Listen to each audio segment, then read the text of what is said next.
మీ అందరికీ నేను ఒకటే చెప్తా ఉన్నా, కష్టాలు శాశ్వతం కాదు. ఒక చీకటి వచ్చిన తర్వాత ఖచ్చితంగా వెలుతురు వస్తుంది. ఇది ప్రతి ఒక్కరం గుర్తుపెట్టుకోండి. చూస్తూ చూస్తూ కన్ను మూసుకుంటే 3 ఏళ్ళు కూడా అయిపోతుంది. ఈ 3 ఏళ్ళు మాత్రం గట్టిగా తోడుగా నిలబడండి, నాకు తోడుగా నిలబడండి, ప్రజలకు తోడుగా నిలబడండి. ఆ తర్వాత మళ్ళీ వైఎస్ఆర్ కాంగ్రెస్ పార్టీ మళ్ళీ అధికారంలోకి ఖచ్చితంగా వస్తుంది. ఈసారి జగన్ 2 పాలన ఖచ్చితంగా జరుగుతుందని మాత్రం చెప్తాను. ఈసారి జగన్ 2 పాలనలో మాత్రం ప్రతి కార్యకర్తకు మీ జగన్ తోడుగా ఉంటాడని ఖచ్చితంగా చెప్తాను.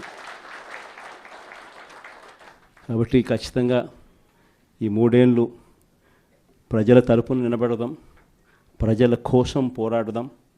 విలువలు విశ్వసనీయతతో కూడిన రాజకీయాలకు వైఎస్ఆర్ కాంగ్రెస్ పార్టీ కేర్ ఆఫ్ అడ్రస్గా ఎప్పటికీ నిలుస్తుందన్న సంకేతం ఖచ్చితంగా ఇద్దామని చెప్పి